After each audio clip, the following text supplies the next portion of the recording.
The public comment section of this meeting is for the council to hear your concerns about the Charter Revision Commission report.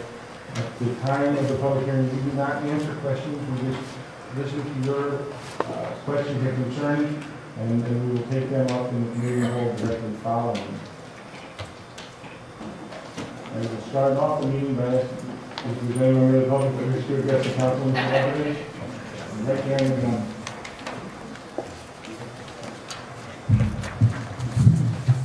Thank you, Mr. Convo and members of the Common Council. First, let me just thank you. My name is Joe Walkovich.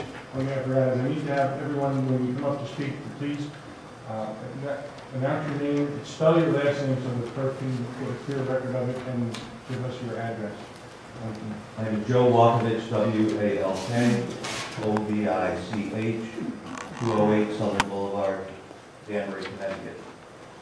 I'd like to thank the council for conducting this hearing, and I would also like to thank the members of the Charter Revision Commission. I know they spend many long hours on this document. I've reviewed the minutes, and I know that many of the issues that they discussed were hard decisions to make, and I appreciate their service to our community. It appears to me that the Commission could have gone two routes in adopting changes to the Charter Revision. They could have created a more transparent, efficient, and responsive government for the citizens of Danbury, or they could have created a government that was more flexible and more of a comfort zone for public officials. I think, unfortunately, their deliberations have led them down the second path. The first thing that I'd like to discuss is the change in the recommendation that the terms of office for city elected officials be for 4 years rather than 2. And first, I would note to the members of the council that this was not a decision that was easily arrived at by the commission. That they first took a vote on this recommendation on June 23rd, and the motion was defeated on a vote of 4-2. And although they state in their minutes that they would allow any issue to be brought up at any time, I think it hardly is fair that Robert's Rules of Order would require a reconsideration at their next meeting. But however, they took up the same item again a few months later on September 22nd and passed it on a vote of 5-4. So regardless of the technicalities involved in how this decision was arrived at, it appears to me that the commission was decidedly split on whether or not the terms of office should be for 4 or 2. Should be for 4 or 2 years. I've been an observer and a participant in government for over 30 years. And one thing that has always been obvious to me is that if you want to make a public official responsive and accountable, they will do so when they have the shortest length of service in front of them. Public officials who serve in office for 4 years find it somewhat of a comfort zone and are not as responsive in the first 2 years, thinking they have 2 years somehow to make up for any errors or false decisions they would have made in the 2 years. Someone who serves for only a 2-year term, however, is more deliberative, more thoughtful, more patient, more considerate of the decisions they're going to make, because they know that the voter and the taxpayer is going to make a decision in the not too distant future. And I think history should always be a lesson to us. There were 2 good men who served this city as mayors in the not too distant past. They were not mean-spirited, they were not corrupt, but they just didn't have the needs of the city in their heart. They were going to a different path than the citizens of the city of Danbury. In both occasions, the citizens of the city of Danbury decided not to continue their service and did not re-elect them to office. Ladies and gentlemen of the council, give the electors the benefit of the doubt here. Let them make a decision on a short term. 4 years is too long for a city of this size. I believe that more accountability, more thoughtfulness, more deliberation will occur in our public officials if they have a shorter term. Secondly, I'd just like to briefly talk about the changing of the bond limit from $500,000 to $2,500,000 for an individual project and $5 million for an aggregate amount in 1 year, when a referendum would have to be called for approving these bond notices. Again, I would go to the history of the city. The history of the city when dealing with bond actions, at least in my lifetime, the city has been pretty responsible. I can't recall many bond issues that have ever been rejected in the city of Danbury. We've remodeled our sewer plant, our water plant, we've built schools, we've built city halls, we've built firehouses, we've built police stations, sidewalks, roads. And whenever the amount was over $500,000, whether it was packaged into one large bond agenda, they were always, unless an unreasonable project was put before the voters, they were always passed. We bought Terrywell, we bought the Headers Park. I would venture to say, if you common council members deliberate later tonight, it'd be tough for you to come up with an instance where the voters have turned down a bond agenda or a bond authorization. To go from $500,000 to $2.5 million for just a single project.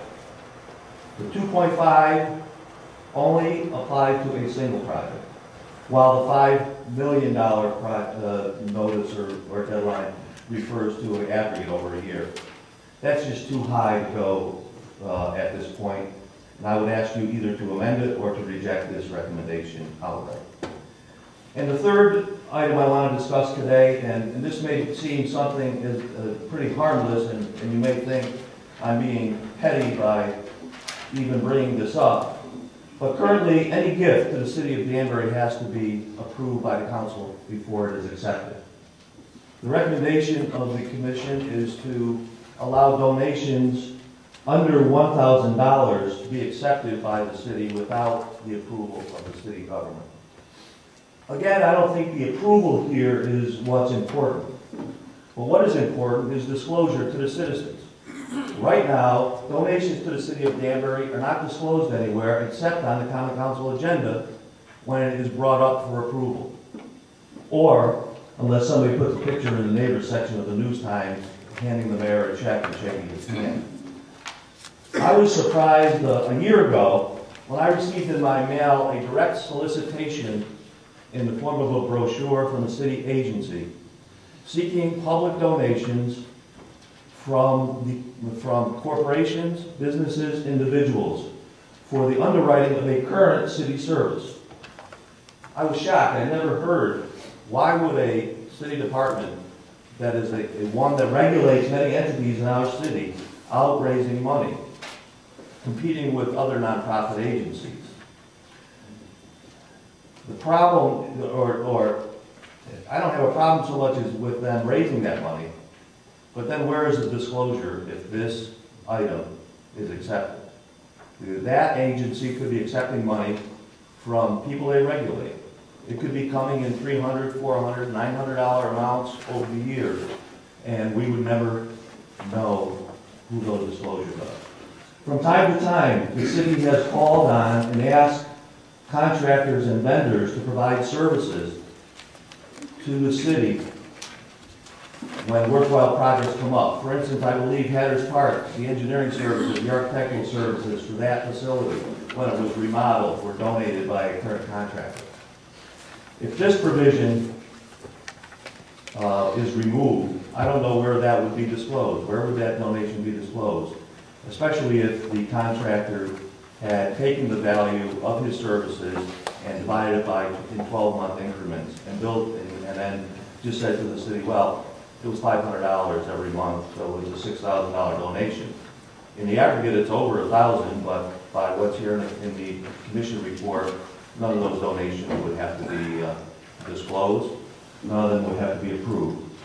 I think that the interest of the public knowing who's donating to the city of Danbury is paramount here. And I would also ask you to reject this recommendation. And I thank you for your time. Thank you, Mr. Lawrence.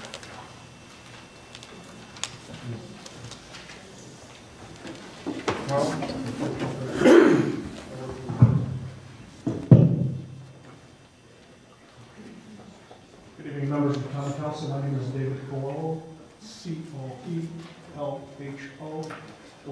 32 Ant Hack Road in Danbury, a lifelong resident of our city. I'm here to speak on two issues. First, and also, I'd like to echo the comments of Mr. Walkovich concerning the bonding. I believe that the bonding should go to the voters if it's over $500,000. It's a lot of money, and the city voters have always shown their wisdom in saying yay or nay. And as we know, in past history, the majority has been yay. So give the last choice to the voters. You'll never go wrong with that. And the other item is concerning allowing a so-called authorized representative to speak at a common council meeting. I don't think that's right at all. City residents should be allowed to speak, definitely, but not people who do not live in our city.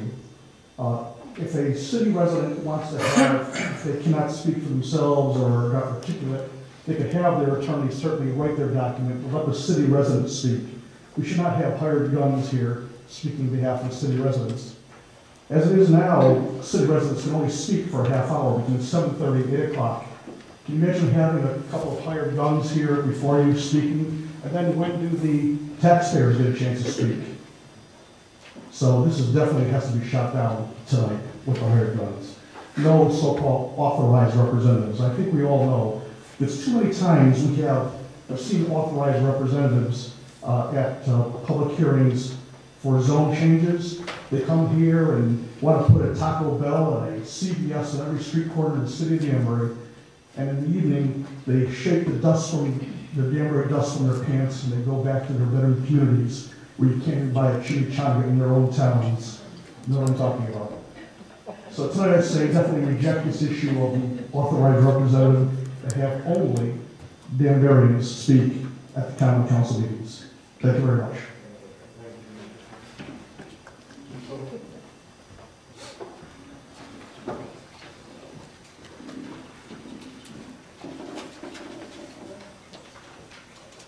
Thank you, Mr. President. For the record, my name is Joseph Da Silva, live at 17 Mountainville Avenue, Danbury, Connecticut. Mr. President, I have brought a written submission that I will give to the clerk for the members. I will keep my comments brief. I will concur with both of the previous speakers in several regards. To begin at the ending, Mr. Coelho's last point, authorized representatives. Please listen to Mr. Coelho. As an attorney and someone who's likely, or I would hope, likely to be retained as an authorized representative, don't do that. Please don't do that. Limit this to Danbury residents and taxpayers. It would not be difficult to have hired representatives come here and chew up most, if not all, of the limited public speaking portion before a common council meeting. Mr. Coelho said, we are certainly able to, an attorney would certainly be able to draft comments, submit them to the council, have their interests be heard. They can certainly do it with a phone call. There's no need for that in front of the common council at a meeting in the limited amount of time people have. If you wish to do it for a public hearing, that's fine. The common council meeting, I don't think is appropriate. Next, and I will not read my remarks that the written submission I've prepared and turned in to the clerk. Hopefully there are enough copies for everybody. 4-year terms. This is a monumental change in the way city government in Danbury is constructed, and not one for the better. As Mr. Walkovich said earlier, this is something that is likely to cause elected officials to move further away from the people, not move closer. Now, I can certainly sympathize with every member on the dais. As anybody involved in politics, as we all here are, we would all love to have a September and October once every 4 years with nothing to do. It would be fantastic. But that may be better for us. It's not better for our community. It's much more important for all of us to get out there, speak to the constituents, speak to your voters, attend events, run for office, make the phone calls, knock the doors. That doesn't happen with a 4-year term. 4 years is a long time. And it sends the wrong message to our community, especially when you consider it in the context that we would think the 50% turnout in a local election is high. We all thought 70% turnout was high in this epic election of last year. when one year out of every 4 holds no election of any kind, we're not sending the right message to voters, and I'm very certain we will do damage to voter turnout. We need to engage our community, not disengage from it, and disengaging from it is the outcome of 4-year terms. Briefly, I concur. 2.5 on bonding, $2.5 million per project and $5 million in the aggregate per fiscal year, far too high. 500,000 may very well be too low in today's economy, in today's world, in today's costs. But the ramification of $5 million in the aggregate in a 4-year term is $20 million worth of bonding without the voters having either A, the right to vote on the bond itself, or B, vote for or against the people who passed the bond in the first place, the mayor and the common council. It's too much, it's too high. Lastly, settlement of lawsuits. The new proposed charter changes no longer require your approval to settle lawsuits provided they're within existing insurance coverage and policy limits. Now, while it sounds wonderful to avoid an agenda item requiring executive session generally to consider the settlement, I caution you against this. Settlements, even ones that involve your existing insurance coverage, that only covers who's writing the check. But doesn't cover and does not deal with the ramifications of the settlement. There are lots of ways lawsuits are settled. They can be settled with outright releases and no admissions. They can be settled pursuant to settlement agreements that are detailed, comprehensive, and have other ramifications. This body protects the people of the city of Danbury. It is your duty to review those so we are aware, you are aware. We may not be able to be aware because of confidentiality rules or something else, at least in the negotiation of the settlement. But those connotations, those things that come with settlement agreements, we should have the Common Council look at them. I know it may be annoying, it may be perfunctory, it may be pro forma frequently, and sometimes it may be a bother to review small settlements for simple slip and fall cases. Unfortunately, our charter is not a document that we can draft so that some cases are in and some cases are out. It is an organic document of government. It is our city's constitution, and it should be a general document. Make it a general document, review them all, undertake that activity. It is better for the city, it's better for the citizens. Thank you very much, I appreciate your attention. Thank you, Mr. Stein. Mrs. Waller? I'll grab you next.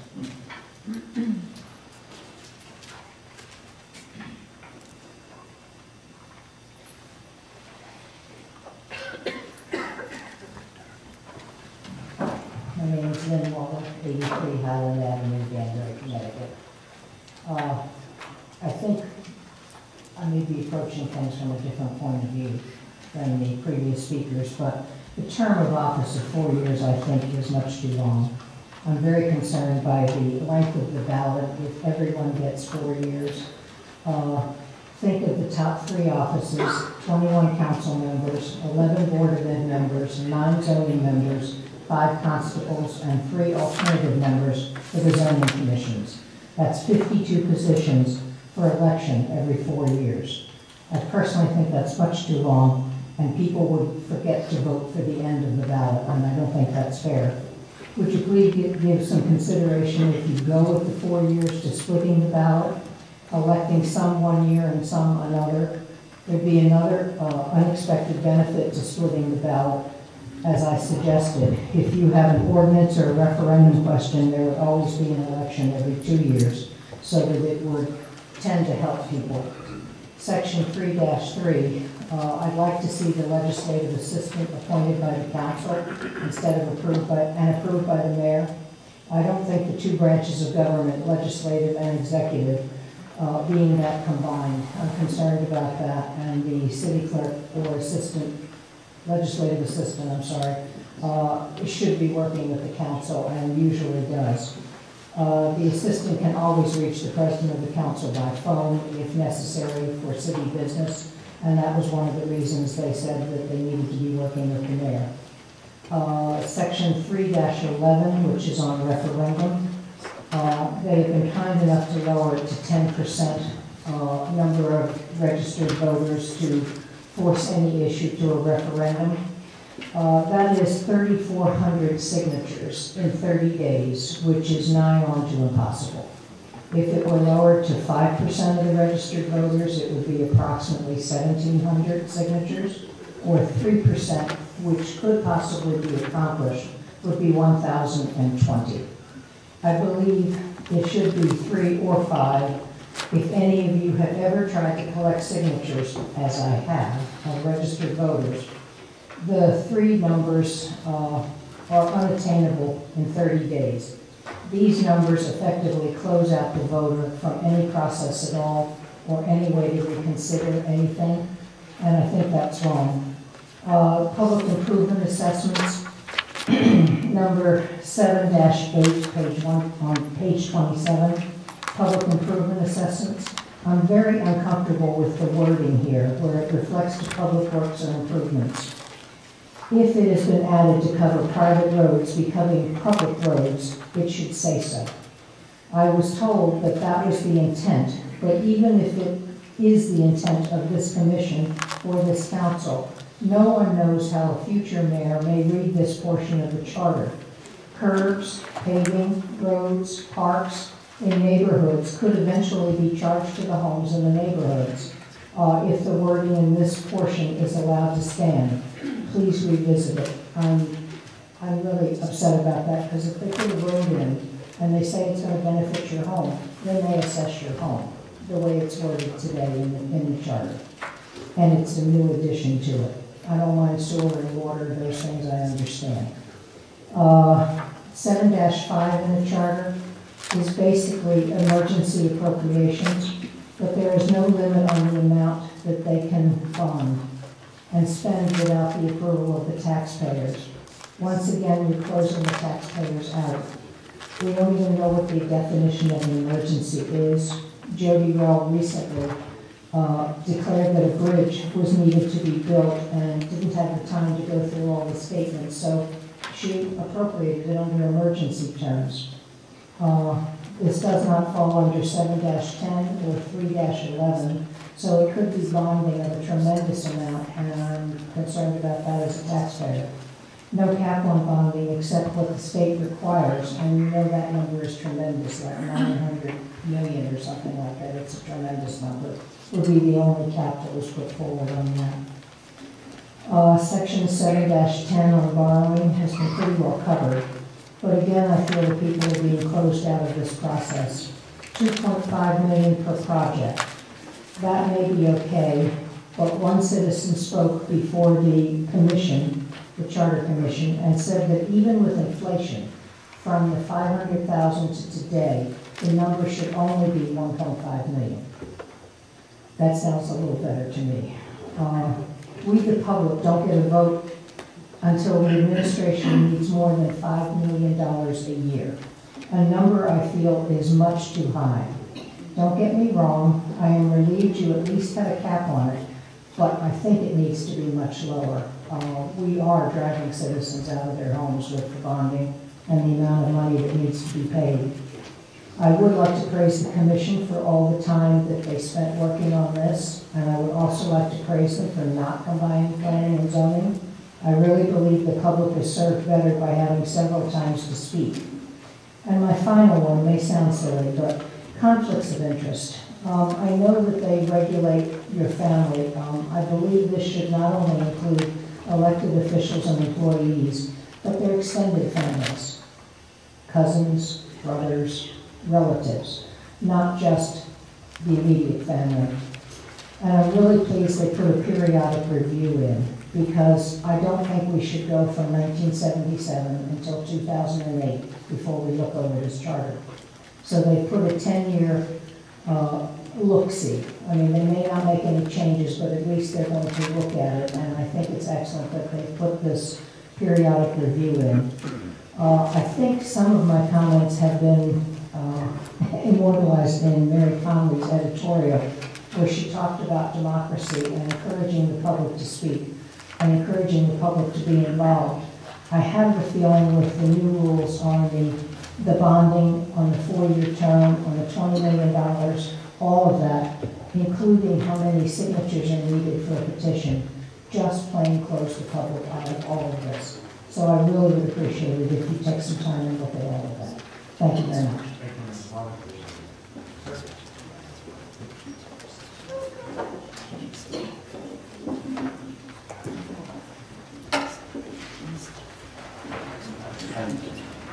My name is C. Rodney Dow, T-O-W, number 11 Fairfield Avenue, Danbury.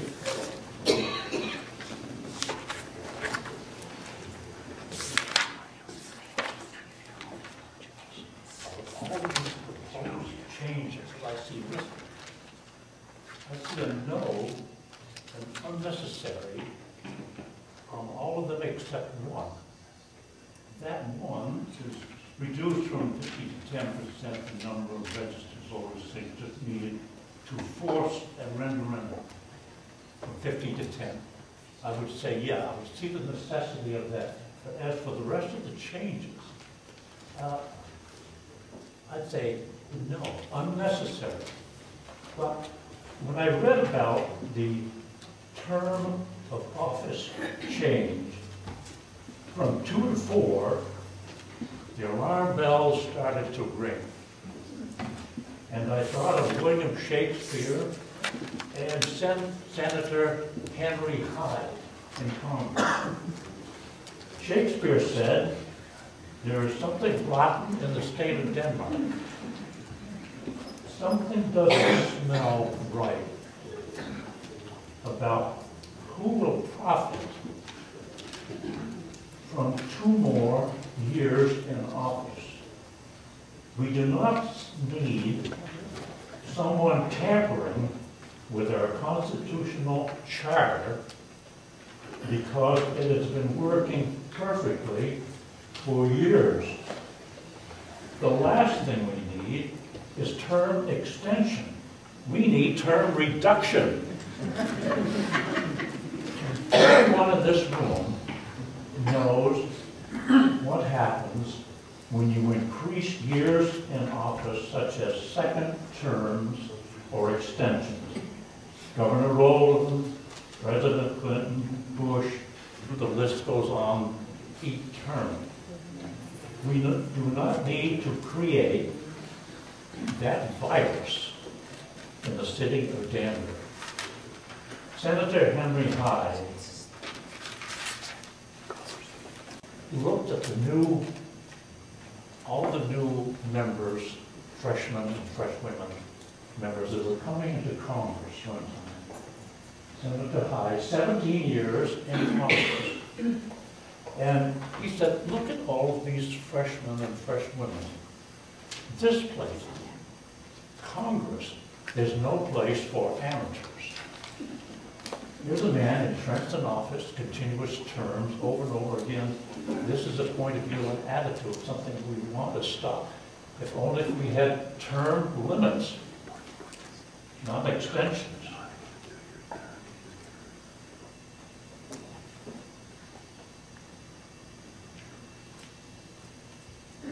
Mr. Morano said, officials think public apathy means they agree with the proposals. That is not true thinking. The public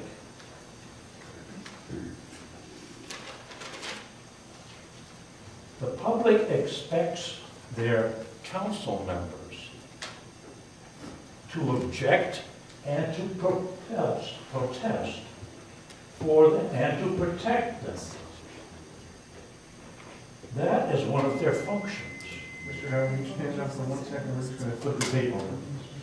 Yeah. I'll let you know when you can start again.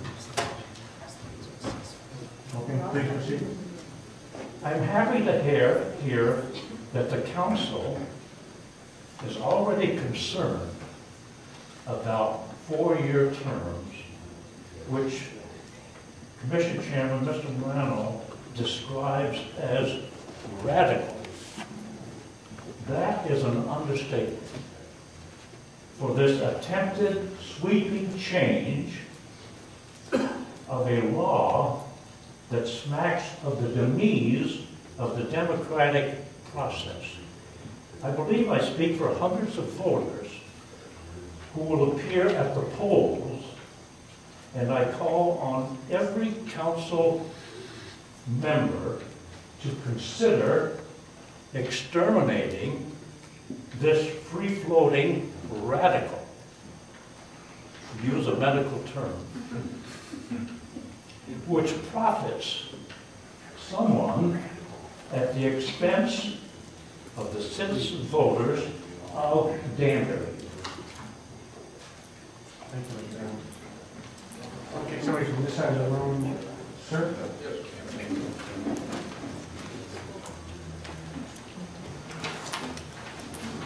Good evening, my name is Norman Winnerman, Winnerman, and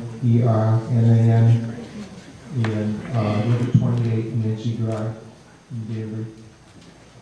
I'd just like to make a few brief comments.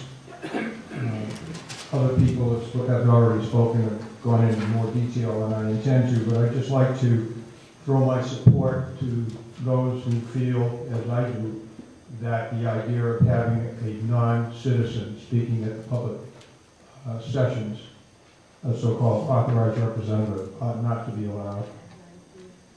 I believe that the 2-year term for our candidates for all of our offices is adequate. I really feel that 4 years is too long. And I take particular exception to the suggestion here to eliminate staggered terms of the Board of Education. I shudder to think of the impact of all brand-new Board of Education members. If there's any group in the community, elected officials, that needs some history, it's that group. And I think that it would. I've seen boards of education in other communities where there's a full clean sweep. It gets scary, particularly for the people that have to work with these folks. So I would strongly urge that you do not do anything of that nature, and frankly, keep the elected terms as they are. I am concerned about the opportunity for the council and the mayor to borrow up to $2.5 million on a project. I really object to it. I could see bumping it from 500,000 to maybe $1 million and keeping a lower cap, but the idea of being able to just bond that, particularly as was mentioned before, if there were 4-year terms, I think it could get a little crazy, and I really think that the taxpayers ought to be able to have some say during the process. I would support the reduction of the number of petitioners to 10%. I think that if there's an issue that really excites the people, that a 10% number could be gotten. If I wanted to get a petition, if I were alone, it would be impossible, I have to say. But on the other hand, if it were a hot topic that other people were interested in, I think we could fan out across the city and get signatures required and put it onto the ballot if we needed it. I believe I mentioned the donations. If I did not, I support also limiting that. I really think public disclosure is a necessary part of open government, and I would support that. And that's about it. I don't want to linger. Everybody else has spoken before on these various issues. I thank you for your opportunity. Thank you, Mr. Armand.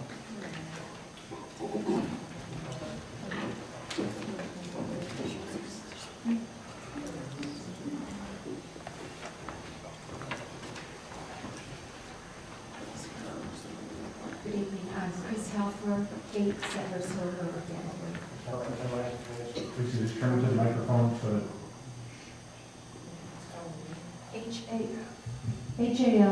Halfar.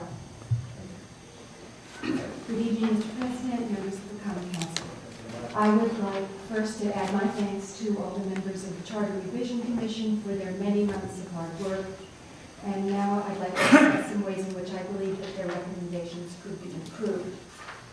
One opportunity posed by the Charter Revision process was to increase the balance between the executive and legislative branches of the city government.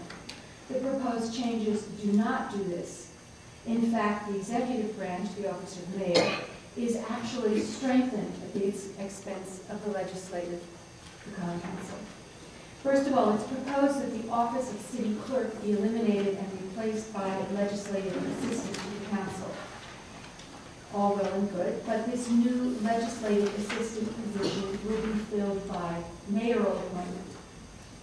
Furthermore, the council will lose its existing right to appoint additional support staff as needed. I believe the council, as a separate branch of government, should be able to appoint all of its own staff. Second, under the proposed changes, the legislative branch will lose the ability to review any settlements of lawsuits by the city, no matter how large. I think the council should continue to share in the review of all but perhaps very small settlements. One of the goals of government should be increased, not decreased transparency. I also believe the commission has gone too far in increasing the amount of borrowing that the city can do without voter approval. The old limit of $500,000 was perhaps out of date, but to go all the way to $2.5 million with a cap, an annual cap of 5 is excessive. I also wonder why the commission did not take the opportunity to introduce voter control on tax assessment deferrals, such as the one that went to BRT, resulting in the loss of tens of millions of dollars in tax revenue. If the voters can weigh in on large bond issues, why shouldn't we also have a say in huge tax breaks? Finally, I believe the commission missed an opportunity to spell out remedies for violations of the charter, such as the mayor casting a vote improperly, ad hoc committees failing to report in a timely manner, and council seats remaining vacant too long. So I hope the council will address these and other issues which will improve the revisions to the charter. Thank you.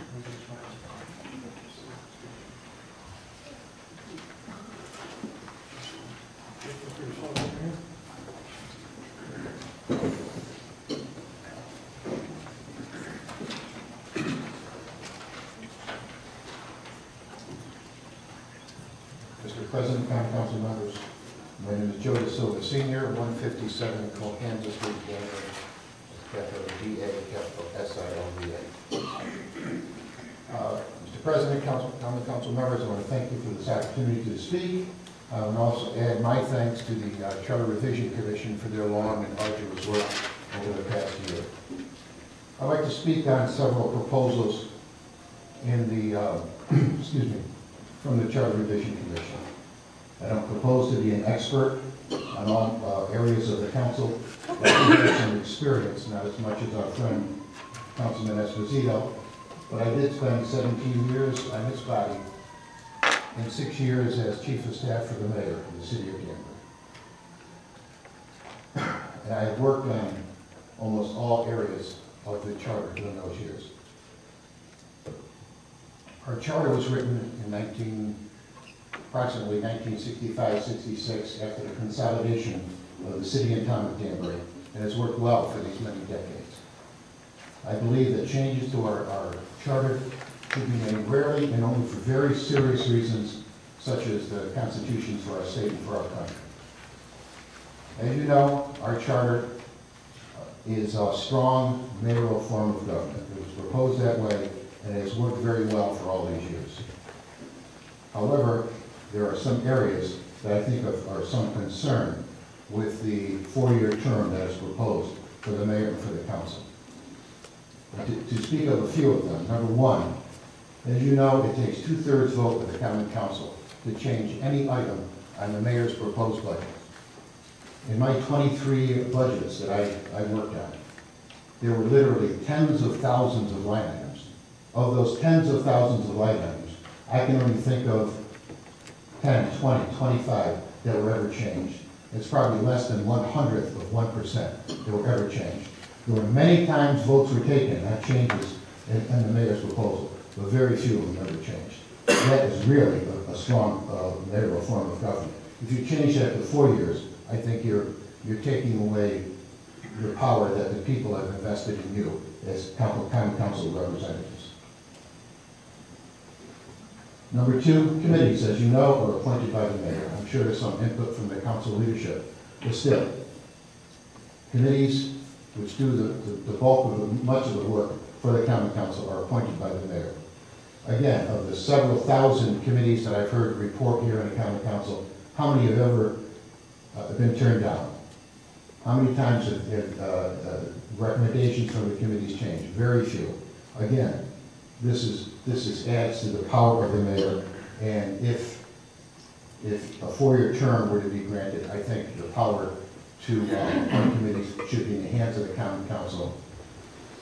As in the budget, I think if there were a 4-year term, it would have to only be a majority of vote to change the mayor's budget, and not a 2/3 vote.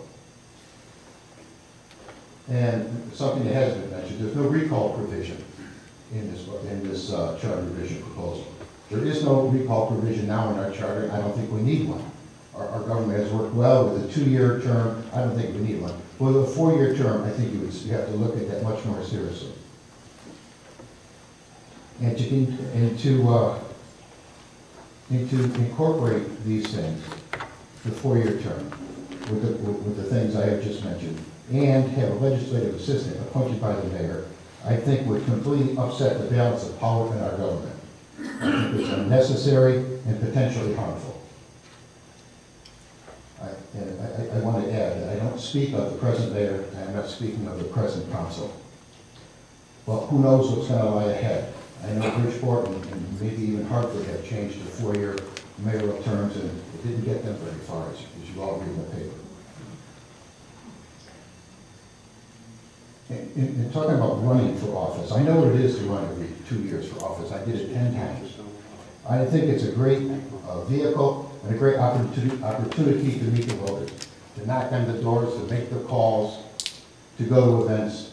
I think it's great for the county council to get out there and meet the people and find out their ideas, and more importantly, for them to know their representatives. And I think it's done much more efficiently on a 2-year basis than on a 4-year basis. Very quickly, on the bond issue, I agree with what has been said here before. To go $2.5 million, possibly $5 million a year over 4 years is $20 million, and that's just ridiculous. It just can't be. I know that it's not going to be the thing that happens usually, but it can happen, and that's what we have to look out with. What we look out for. A charter is built not to be changed often. And I think we have to look to the things that might possibly happen, and the possibility of $20 million over 4 years without the input from the voters just cannot be. And lastly, on the litigation where the mayor and the corporation council can sign up on that without input from the council, I think is wrong. Please don't give up your authority. I think you are the representatives of the people, and I think we need to have that in your hands and not just the mayor. I ask you, please, to listen to the points that we made here tonight, not only by myself, but other people, and reject those items. I thank you very much for your kind consideration.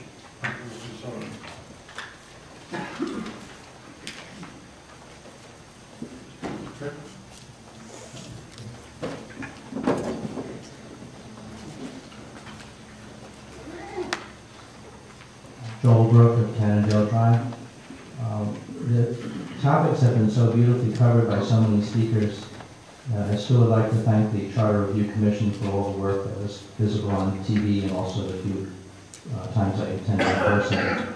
There's one section, 7-8, which Lynn Waller had alluded to, where she was told that in order to control the movement of private streets to public streets and assess them, that they had to add all costs of public works or improvements that confer a special benefit upon an identifiable group of residents, that they would try to separate out for everyone in the city how much of a benefit is for the general public and how much is for individual residents, taxpayers. There's no standards for that. That's too broad. I think laws have to be written so they're applied equally. The Connecticut Code of Statutes provides for the council in the future to do just what it says here, to pass an ordinance as you wish. That's when there should be a lot of discussion about the details of how do you attribute benefit to the public and to just a portion of the public? That's an extremely complicated topic if any of you live on streets that are cul-de-sacs.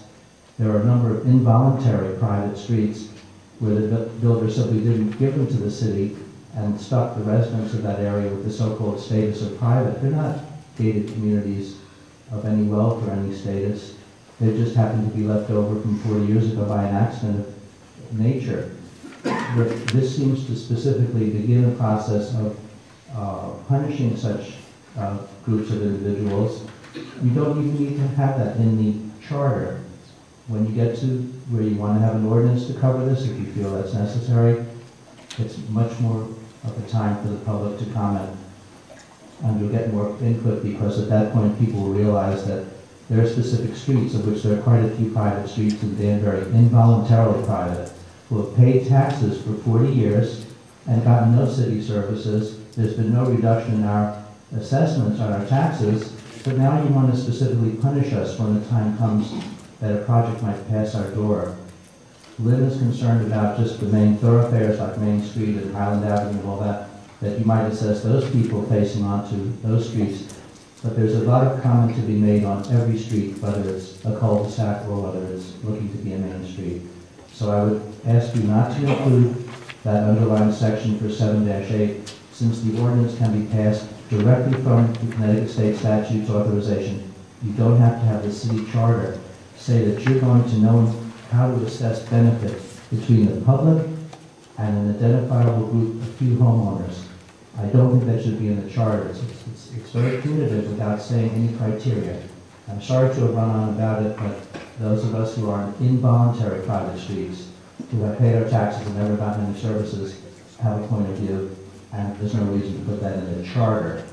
The comments that were made tonight were absolutely wonderful and meant I didn't have to spend all the other time, so I may have gone too long on one topic. I wanted to add my respect to all those people who got up and spoke. It's very difficult to do that.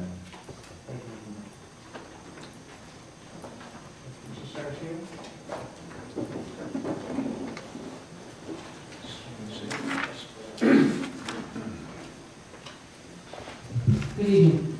Mary Saracino, Saracino, 5 Brinscow Court, Danbury.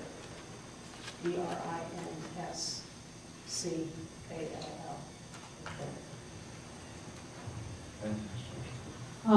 Hi, everybody.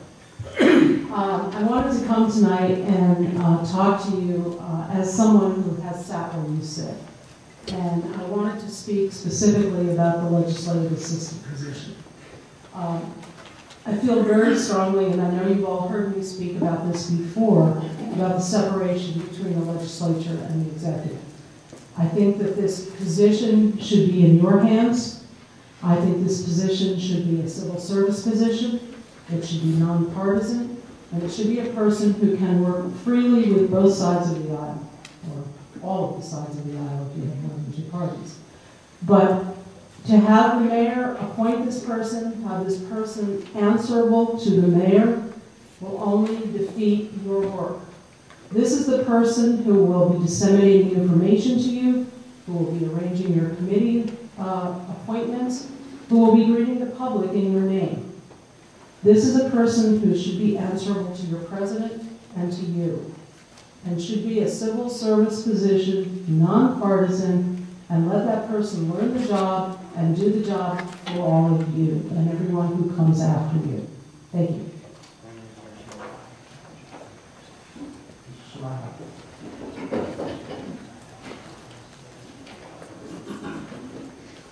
This is kind of strange for me. It's the first time I've seen you from you.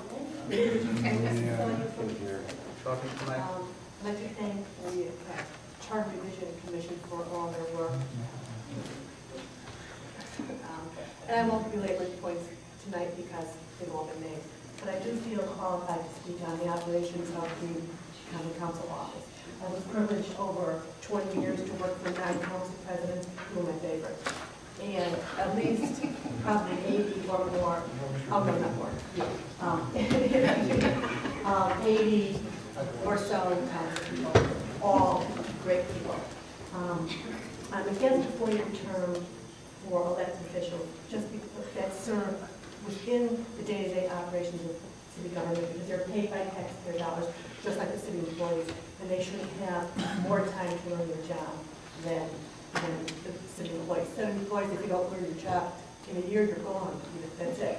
I think someone with the Charter Revision Commission made a comment that you need more than 2 years. It has to be 4-year term, because you need more than 2 years to learn your job. It's just not acceptable. It's like people don't like politicians. You can't give yourself more leeway than you give a city employee. It's just not right. I think for the council or legislative assistant, call it well, it needs to be civil service. It needs to be tested for skills. When I tested for that 23 years ago now, there was a rigorous process. There were hours of written questions and tests and all kinds of things. When it was limited to, I think, the top 6, we had to be interviewed by a panel. They brought up people from around the state, council people from around the state, council presidents. I think it was a mayor there, and it was another hour or 2 of questioning. It has to be protected by civil service. This, by nature of what you do, is political.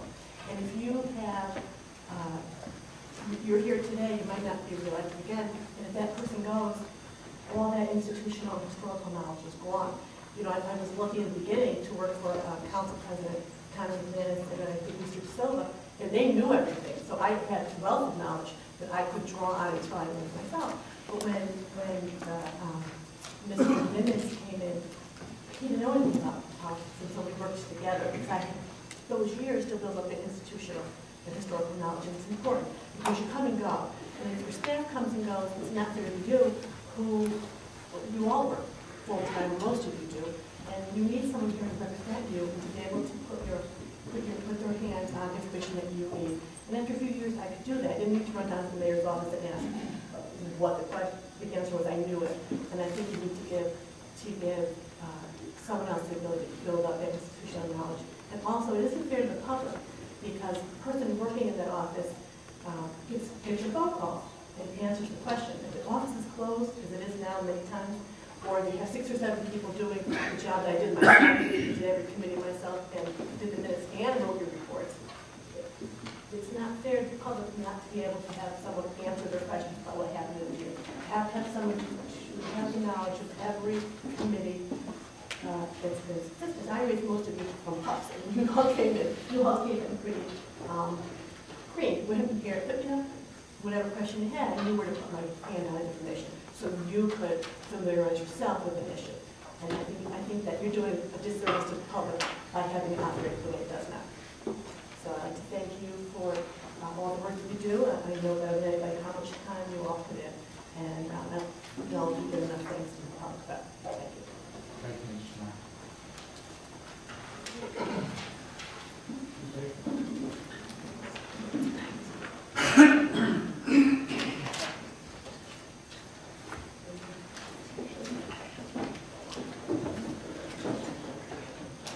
My name is Barbara Baker, B-A-K-E-R. I live at 22 Sleepy Hollow Drive. I'm very pleased to see so many people here tonight. I read in the newspaper that no one came to these meetings and no one spoke, so I kind of felt obligated that I should come. But I haven't been out in public much lately. I'll be around. I agree with a lot of things that were said tonight, and I'm not going to repeat them. One of the things that I am totally opposed to is the 4-year term of elected officers. At a time when states and other communities are putting term limits on elected officials, this proposal is going in the opposite direction. Even the President of the United States has 2 terms. In my opinion, if someone has done a good job, the citizens will elect them again. If they don't contribute during the meeting or even attend regularly, and they just don't represent their constituents, they can be voted out and we won't have to be saddled with them for another 2 years. Someone else can fill the seat. I know from experience that the job looks much easier before you take your seat on a volunteer basis. I am also objecting to the extending of the bonding capacity without city approval to $2.5 million per project and $5 million annually. Others have spoken much more eloquently than I can, but I just wanted to say that I am opposed to that. One thing that I am approved of is the addition of the mayor accepting gifts, donations, etc. of $1,000 or less on behalf of the city. I heard some things this evening that I didn't think about, but as a school board member, this was one of the things that used to irk me. You get $300, $500, and it had to go before the whole board. So I really believe that gifts $1,000 and under, there's no reason for these gifts to be brought before the council for a vote. Norman made some good arguments that he may be able to change my mind. I assume that this charter revision will be voted on as a whole document. If it's possible, I would like to see each change voted on separately. I would hate to see the entire document voted down because voters don't approve of one or more of the issues. And I know there have been some referendums that I myself have voted for when I wanted to vote against them because there were some issues in there that I really believed in. But I'm not sure that will happen with this document. I would also like to congratulate this commission and thank you all for the time and dedication that you put into your work. The city of Danbury is fortunate to have such dedicated citizens. Good luck on all your future. Thank you, Mr. Baker. Mr. Janelli.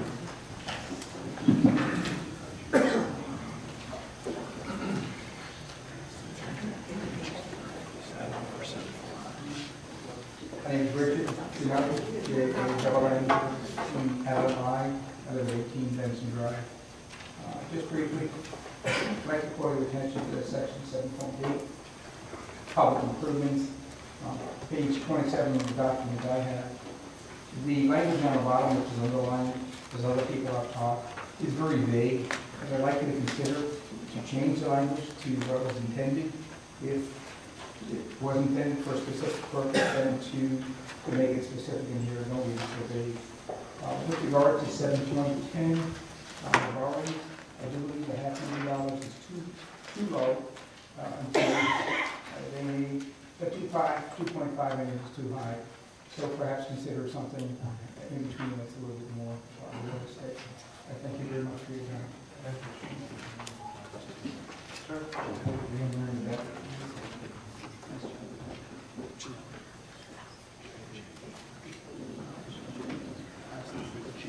I'm Joe Taylor from 23 James Street, and just briefly, the first thing I want to talk to you all about is this recognized speaker at these meetings. I remember in October the mayor held a forum for the cell tower residents, and it was great. He had a man that really knew what he was talking about, and that was great in that kind of setting. But when you come back in front of the common council, the last person that you all should be listening to are your residents, are your constituents in Danbury. And I don't think any paid professional can really make up for what the people that actually live here go through.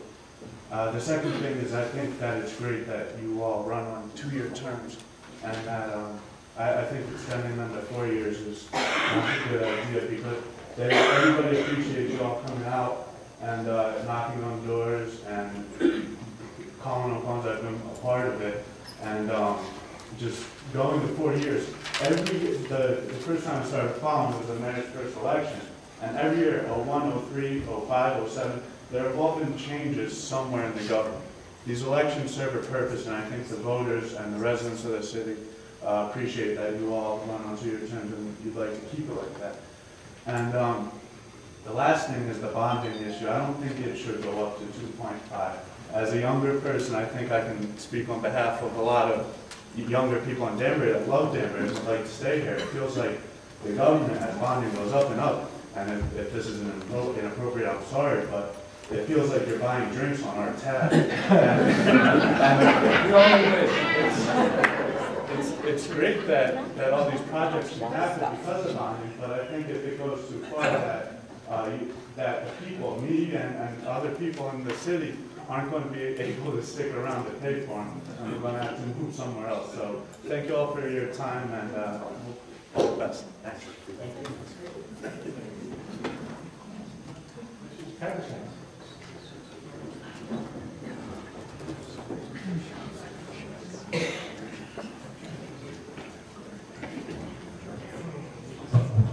Lynn Tabersack, Taborsak, and it's 110 Haystown Road, and I'm here because there's a full moon tonight.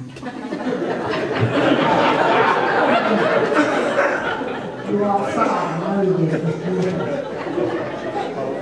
But I'm actually here because of two charter revisions that got left on the cutting room floor. Mrs. Tabersack, 1 second. Sure.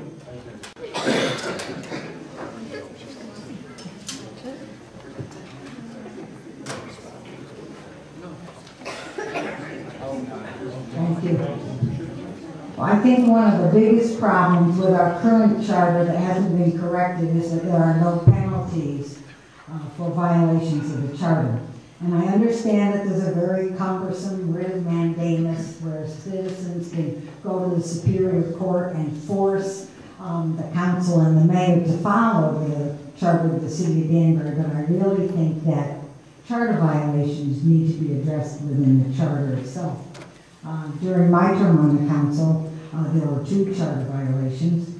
I think when Ted Consumptis turned in his letter of resignation, it was 61 days before Councilman Curran was appointed to replace him, and that was a violation of the charter. And then again, when we had our debate on the parade ordinance, the mayor voted twice to make a tie, which was also a violation of the charter. If the charter of the city is our actual framework for our governance and not a book of suggestions, then it needs to have some remedies for violations. And that isn't being proposed in our charter revision. The second suggestion, which is really very simple, is for all of our elected city officials, the council members, the city treasurer, the city clerk, the town clerk, to promise to uphold the city charter and ordinances in their oath of office. Right now, it's only the mayor in section 4-2 who has a duty to faithfully execute.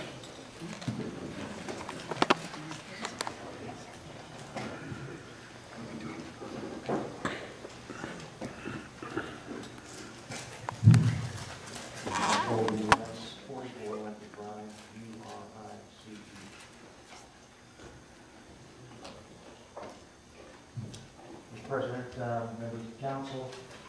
I'm going to take a little different tack than other folks. I've actually attended most of the Charter Revision Commission meetings. Not all, but most of them.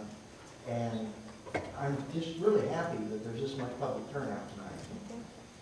I think that's one of the things that this town lacks a lot of, is public participation. Although we do participate every 2 years when they elect you folks. There's a number of changes proposed by the commission that I'm not real happy about. Others I'm kind of neutral on, some I probably favor. But what I would like to see come out of this evening is this council not second-guessing all of the work that the Charter Revision Commission has done. They've been working on this thing for, what, a year plus? Gone through endless hours of meetings and consultations and legal conference. Their work is probably some of the most important commission work that happens in this town, even though it happens, in this case, only 30 years or so. What I would like to see that this council does is, again, not to redo everything that this commission has worked so hard for. Let this document go to the people. And if it goes to the people as one document, I'm not certain. I would have a hard time supporting it. I would have a hard time voting yes. But I'm not certain one way or the other at this point. But if you break it down into major elements, as one of the other speakers has suggested, let the people decide. It's the people's constitution. There's issues that people may have with the bond limits. I have issue with that. On the other hand, I know that every bond issue, no matter how small, has to come before you. You still have a say in this. But there's a lot of things in these changes that you have to say. And some of them actually affect you long term, 2 years, 4 years. It's almost self-serving either direction you want to take, or maybe a conflict of interest to either change or, suggest that there be something other than what the commission is saying. You're acting in your own, I think, self-interest, regardless of the side of the position you may be in 2 years or 4 years. I don't really care personally. So the only thing I would ask is be very judicious in any changes you make from the dais. Let the commission's work stand. Let it go to the people. Let the people vote. Let the people decide. Thank you. Thank you. Sir, leave it in the back.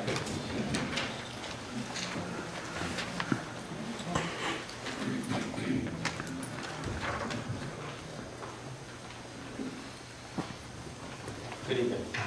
I'm Bob Williams, 11 Franklin Drive, here in Danbury. I would like to thank the Commission and the Council for allowing me to be here, the Commission's work, and the work that you all have been doing. I moved into Danbury back in '77, and I started my own business here in Danbury in the early '90s. And then tax and paying business. But the point is, when I grew up in corporate America, my objective and basic fundamentals were auditing.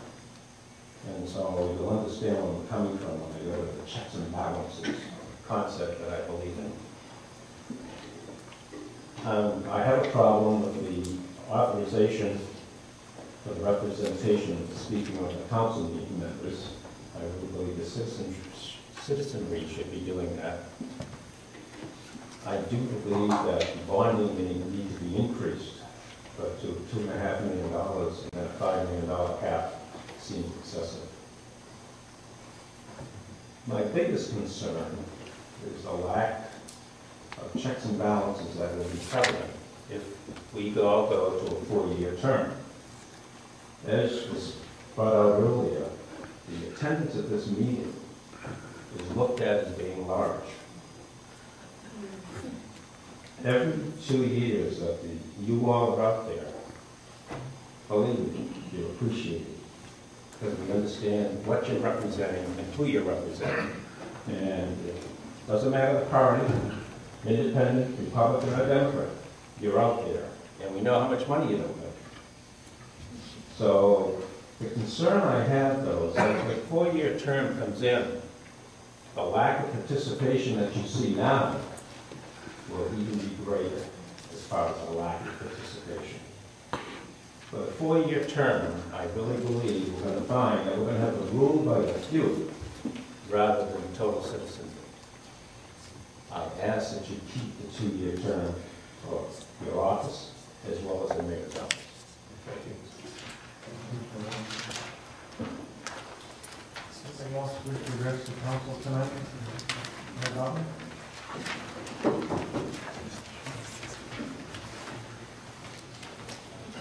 Thank you very much, Mark. 23 Allen Avenue, Danbury, Connecticut. It's my pleasure and honor to be here tonight. I want to, first of all, just thank the Charter Revision Commission. A lot of those members are here tonight, along with Rick Gottschalk, their legal counsel, a longtime corporation counsel for the city of Danbury. They spent many hours, nights, and months working on this document and doing research and putting together what you have in front of you. So I want to thank them. I also want to just say that you've heard some key areas where folks have concerns about, and we certainly respect and applaud the fact that they've come down to share those with us. But I would also say that there are many things in that document that people are very supportive, and so we should recognize it also as good in the work they've done. And there's many changes from start to finish in this particular recommendations. And I would also say to the council that these are recommendations to you, and your job tonight later on during the committee of the whole will be to make recommendations back to the commission, and Rick will explain that whole process a little bit later on. So it's important that you take the feedback here from the public, you take the feedback that you hear on the street or as you're at the store getting your coffee, and you certainly feedback from each other later on as you talk about some of these issues. I'm not going to belabor a lot of the points, but I do want to just mention really where I see is the four issues that have kind of arisen tonight that probably would be a focus of deliberations later on if there's consensus on the majority of the body. And it really, the work really is a majority because you're only talking the four issues of many. Specifically, the issue of the four-year term has been raised tonight, and there are pros and cons on both sides of that particular issue. The commission split basically right down the middle on that. There were two votes, as the speaker mentioned earlier, and it was a very contentious issue back and forth. And so I've had mixed emotions about that particular issue. My recommendation to the council, should you decide to take it, you don't have to, it's up to you, would be really to set up at least, like Mrs. Baker has said, two questions on the ballot. The first question would be where there's everything pretty much is in consensus, or people, again, this is a compromise body, so that some may not like it completely, but people are generally on the same boat. And then the second question would be strictly related to the four-year term. And that would give the people an opportunity to vote on this. I mean, that's really what we're about. Democracy rules, and when people want it, they'll vote for it. If they don't want it, they're going to vote it down. But you're also not going to lose all the good changes that were made that everybody pretty much agrees upon, or may, argue over little smaller points of that.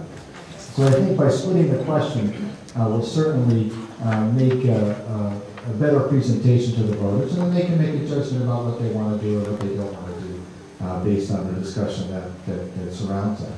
I want to quickly mention the issue of insurance and settlement insurance that was brought up a couple of times tonight. It was actually brought up during one of the Charter Revision Commission meetings when that provision was added in there. The language that you see before us is our current practice. It is our current practice. It's been our current practice for the last roughly 30 years. So we're not changing anything that we don't already do. Any settlement that requires a authorization of appropriation from you comes here. But from day to day, there are literally, I'm not going to say dozens, but there are certainly several issues that arise throughout the city, whether it be hitting a pothole, whether it be something like slipping and falling, whatever. Those are handled by our carrier and don't generally come to this body for deliberation, for adjudication. We did years ago, if you go back and read some of the old minutes from the common council back at the turn of the 20th century, every slip and every fall and everything would be discussed and deliberated over at the council meeting. The council at the time over the years decided to get those issues out of here because it ended up being very contentious. And once we brought an insurance carrier, those things are handled by the insurance carrier that we have. So that's current practice. The issue of bonding has been raised tonight, and there's another very contentious issue that the commission wrestled with back and forth. I came in early on at the first public hearing, and by the way, this is our fourth public hearing on this issue with the commission. I asked for an increase to the bonding limit and a cap. There were some members of the commission, and I know they can speak to this later on, that felt that there shouldn't be any cap, and I respect their opinion. There were others that felt there should be a lower cap. So, like any law that we have, the compromise that the commission came up with was a system that you see in front of us. I will tell you that $500,000 for one single project is not practical in today's day and age. I think we've talked about this before. I can just point to several projects we've just completed that have been in the millions. The Rose Street Bridge, the Bacchus Avenue Bridge, the two Pay Dam bridges have all punched through the $500,000 mark. So the problem with that is that it'd be very difficult for us to develop an ongoing capital plan that we're constantly replacing bridges, replacing roadway, doing drainage work, if we have to schedule a vote every time we do that. So whatever number you come up with, it's fine, but I'm going to tell you that $500,000 per project, it just makes it almost impossible to get anything done. Remember, to get most things designed, your soft costs right off the top are going to be $100,000. So now you're down to $400,000 before you put a shovel in the ground. So that was a contentious issue in front of the commission. They worked really hard at it, and that's just the result they have. And so I certainly respect the work that they did at that. The other issue, there's been discussion about the appointment of the legislative assistant that's in there. And I would just say this to the council, that the day-to-day interaction of the presiding officer of this council is between the mayor, who's the presiding officer, and the legislative assistant. That's the net.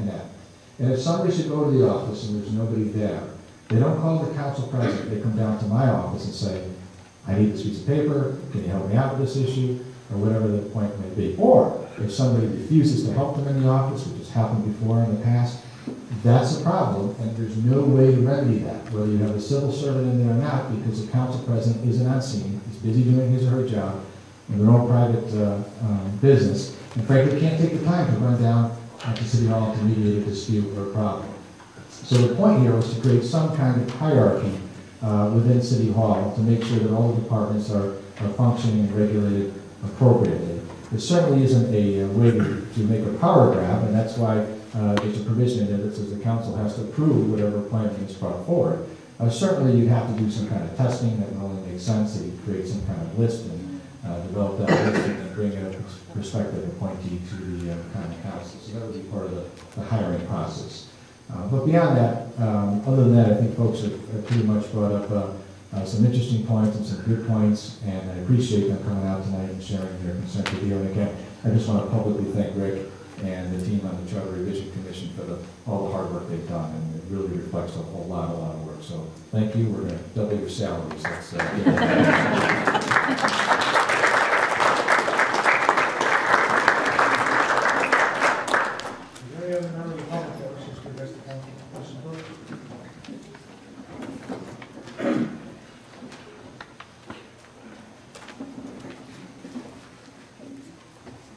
Hello, I'm Marjorie Brooke, 4 Cannondale Drive, and I'll agree with other people that a lot of good comments have been made, so I'll just go to one issue to expand upon what my husband talked about with section 7-8. We did look up the state statute today, and we did find that a municipality may assess improvements on public roads, and there's also a provision which specifies a slightly different procedure for assessing benefits on a private road. I'm a little concerned that I'm seeing a difference in wording between the state statute and what's here. And the state statute is non-specific about when the city should assess the benefits or is allowed to assess benefits, and they use the word that the municipality may assess benefits. This one is reading that it shall be assessing it, that the costs shall be borne by those whose properties benefit. The state statute in no way is talking about who's benefiting or who's not benefiting. And my concern would be that it's a very subjective thing to determine what percentage is a benefit to somebody or not of benefit to somebody, and it might not be applied evenly, whether intentionally or non-intentionally. And so again, in summary, the difference in wording between may and the Connecticut state statutes, the fact that the state statute already does provide for a way for the municipality to assess people both on public and private, so therefore wondering why this needs to be in the charter at all.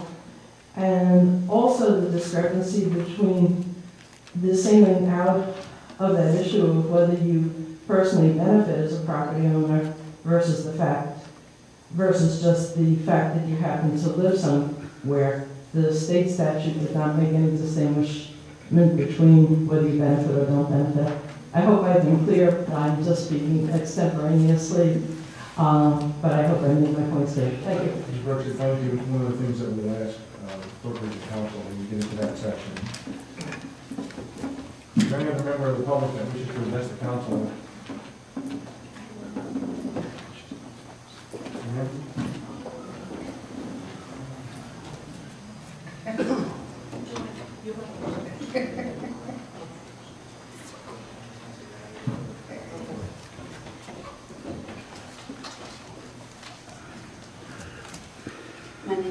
Lynn Silver, SILVERT, 11307. This is an extemporaneous address also. I hadn't intended to do so. But it seems to me that there's a very obvious comparison when we're talking about term limits to the government of the United States of America, where the members of Congress are appointed for 2 years, the members of the Senate are appointed for 6. There's a difference in the responsibilities that they have, but the congressional term is 2, and the people have an opportunity to elect or not to elect people who are in office and to express their opinions about the performance of the Congress people. And it seems to me that that is a very clear analogy to the situation in Danbury, and I really do think that we should not extend the term limits to 4 years. Thank you. Any other member of the public that wishes to address the council tonight? Is there any other member of the public that wishes to address the council on the charter revision report? Mrs. Samana, I've given you your opportunity every tonight.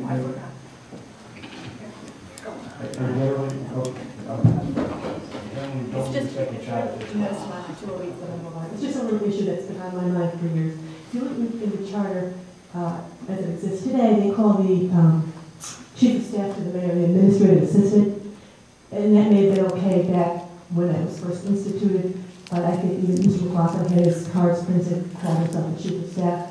And that really better reflects the duties of that individual. So when you're going over the charter, just a little housekeeping thing, you should change that administrative assistant to mayor to chief of staff. Because this document will be in existence for many long, by the time we change it again, so. So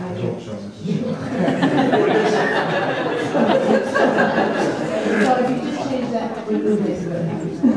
Is there any other member of the public that wishes to address the council on the Charter Revision Commission report?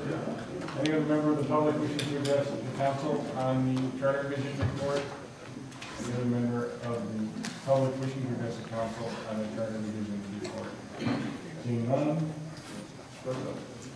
Mr. Martell?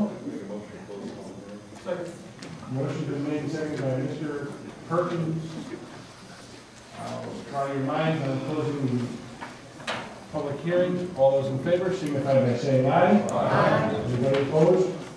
Anybody abstaining? Okay, the motion carries. Public hearing now stands closed.